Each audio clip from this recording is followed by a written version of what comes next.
En 2020, l'Allemagne et l'Autriche sont à l'honneur du Salon de la radio 2020 sur Connect On Air.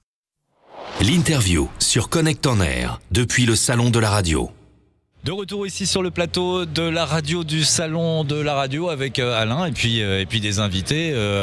On a quand même le sommet du sommet là, à cette table. Alors, quand même. On démarre l'après-midi vraiment au top. Voilà. On est bien. Au taquet. On est Notre bien. premier invité sans qui nous ne serions pas là. Exactement. Philippe Chapeau.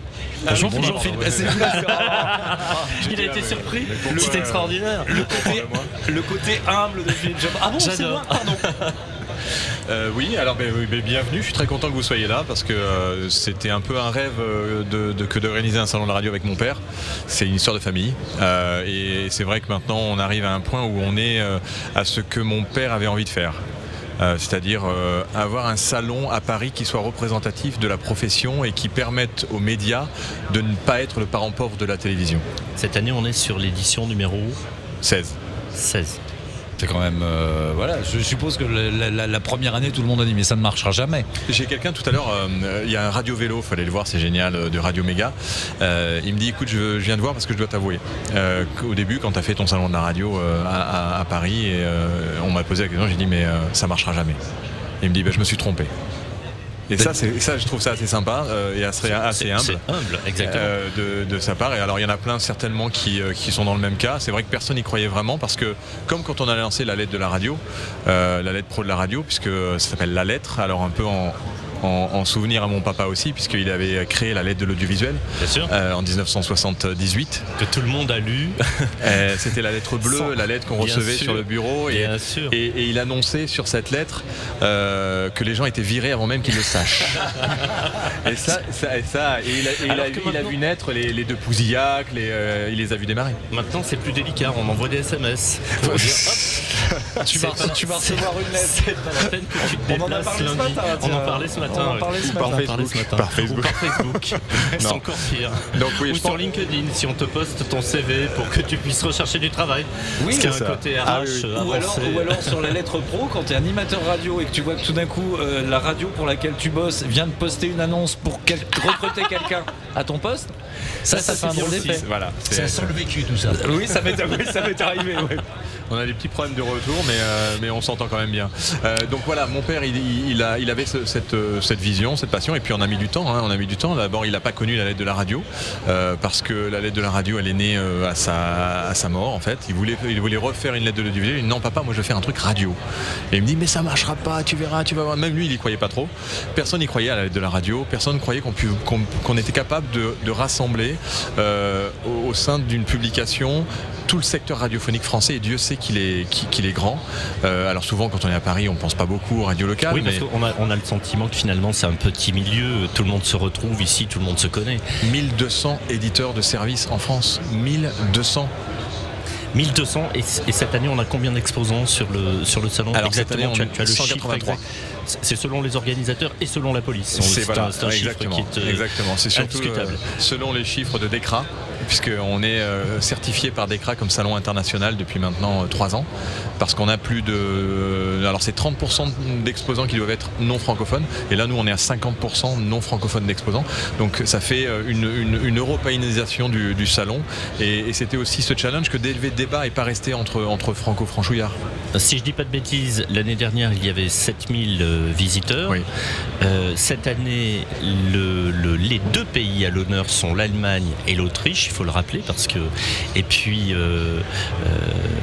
on a beaucoup parlé du DAB+, on parle beaucoup de podcasts. Ce sont les deux éléments forts de cette saison. Je pense que c'est une révolution un peu... ça a réveillé un peu le secteur radiophonique, le podcast. Ça apporte une énergie nouvelle, un peu comme dans les années 80 en FM. Parce qu'en radio, si on réfléchit bien, il y a quand même des animateurs et des animatrices qui ont arrêté la radio pour faire du podcast. Et si on leur demande pourquoi, ils disent parce que j'étais pas libre.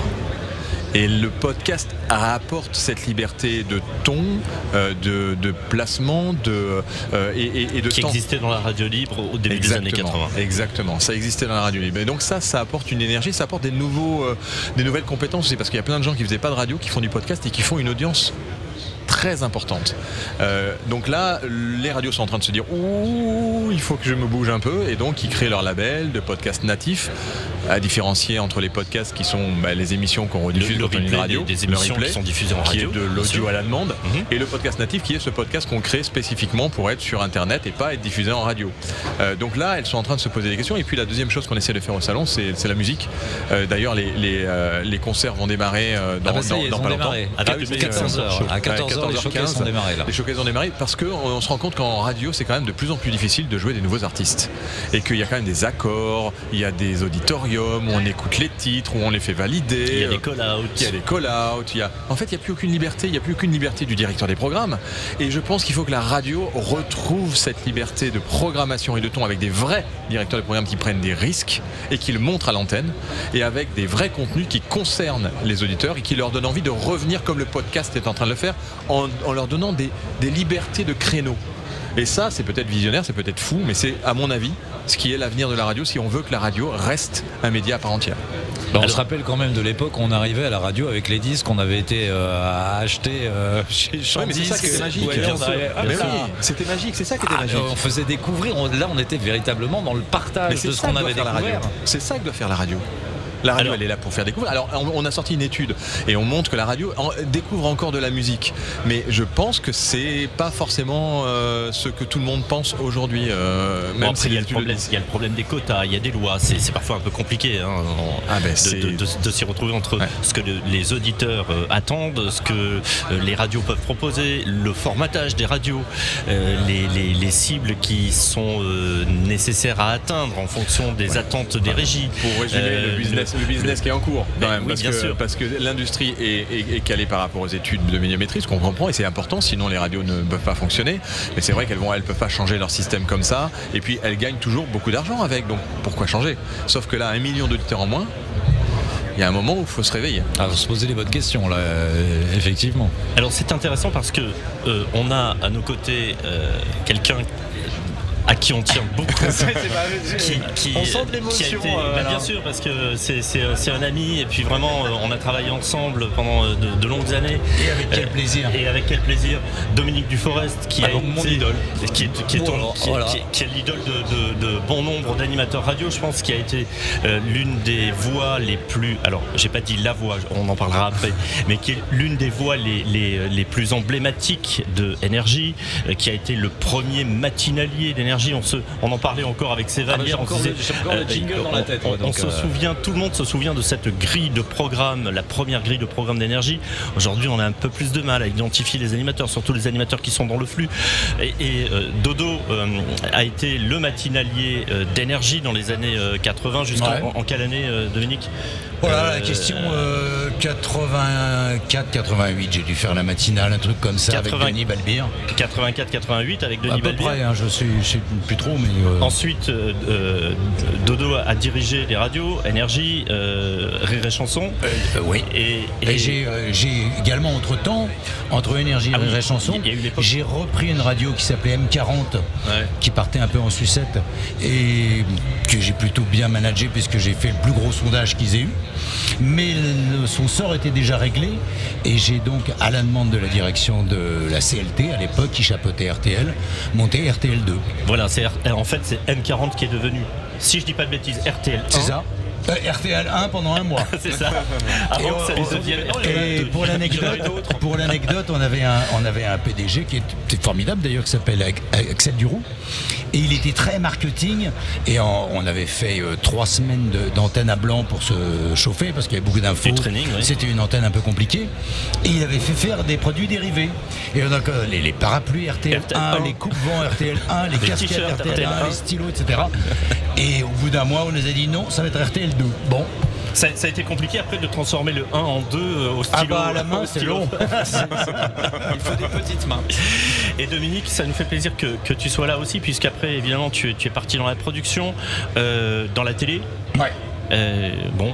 J'ai retrouvé une vieille amie d'Énergie qui s'appelle Nathalie André, puisqu'elle était le bras droit de Max Guazzini. Absolument. Depuis qu'elle a fait plein de choses, et quand elle a monté une boîte, elle m'a dit viens avec moi, et voilà.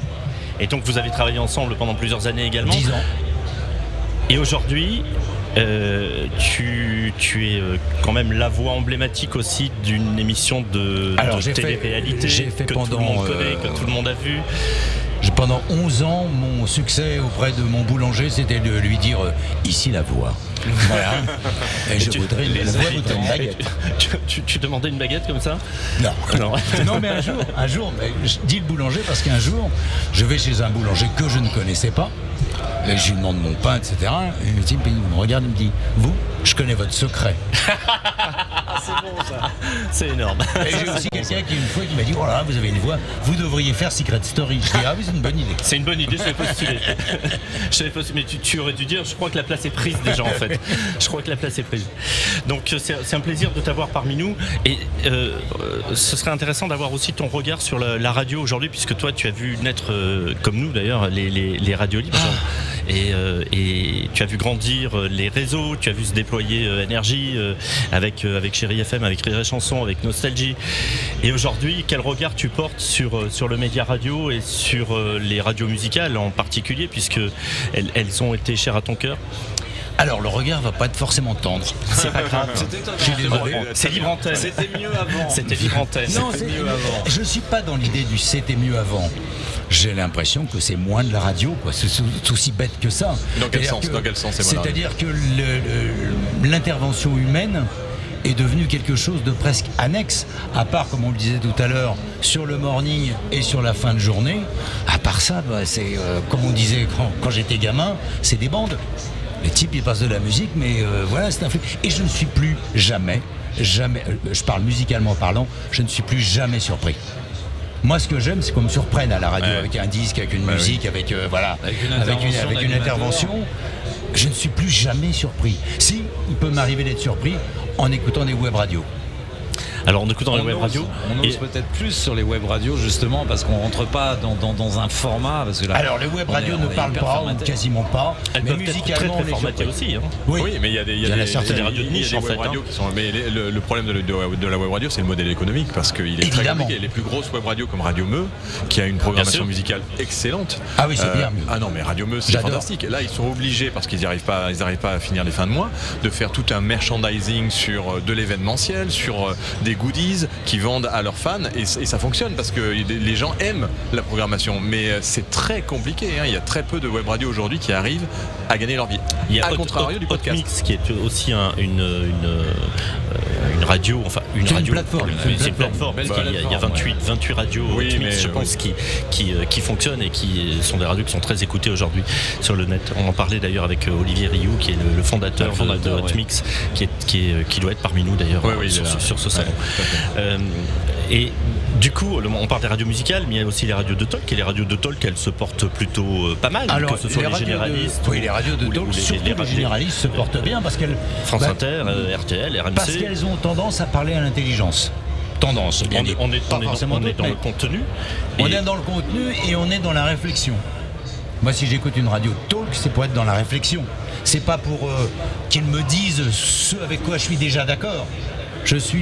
J'écoute une radio de talk pour qu'elle m'interpelle, pour qu'elle me fasse réfléchir sur quelque chose, pour qu'elle m'apprenne quelque chose. On s'aperçoit d'ailleurs que, pardon Dominique, mais France Inter certes, mais France Culture et France Musique sont des radios qui se portent bien aujourd'hui. Oui, sont des radios de niche quelque part, mais elles se portent bien. Ce ne sont pas des radios qui sont éteintes, au contraire, elles sont bien écoutées. Non, mais ce sont des radios qui répondent aux critères, enfin à mes critères que je viens d'énoncer, qui m'intéressent, qui m'accrochent, qui m'apprennent quelque chose, qui vont peut-être me faire changer d'avis sur une opinion que je pouvais avoir, parce que je vais avoir derrière le micro et donc dans mes oreilles des gens qui ont un avis intelligent, éclairé, qui apportent la réflexion.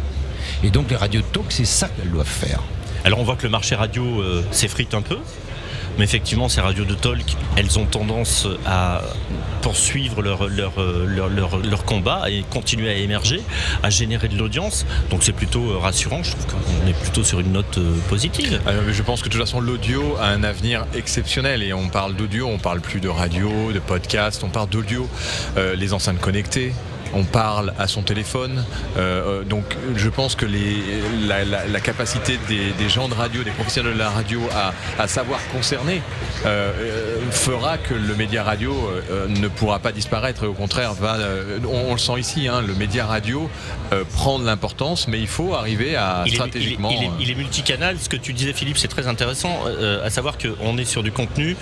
Après, effectivement, le contenu, il faut l'utiliser à bon escient et le diffuser sur les meilleures sources et l'optimiser en le diffusant à la fois en vidéo si nécessaire, avec des données associées, sur le web, sur le DAB+, sur la FM. Et c'est un petit peu le combat de tous les jours de Broadcast Associé aussi et de Fabrice Gauthier qui défend cette idée de multicanal et de global radio et de global média. Oui, je pense que c'est clair que c'est important et on se rend compte aussi que l'image est importante, mais je pense que l'audio, l'histoire, le storytelling, c'est ça qui donne envie aux gens de revenir à des rendez-vous. Et en fait, ce qui est magique dans la radio et dans les radios thématiques, c'est ces rendez-vous auxquels on s'abonne avec des voix qu'on aime. Et donc c'est bien de l'audio et de l'histoire. Et bien justement, la transition, elle est toute trouvée parce qu'on a des rendez-vous qui arrivent. Nous allons quitter La Voix. Merci Dominique Duforest d'être venu nous voir. C'est tout pour le moment. C'est tout pour le moment. Il est magnifique. J'adore. Le salon de la radio et de l'audio digital. 3 jours pour découvrir toutes les nouveautés qui rythment l'ensemble du marché de la radio.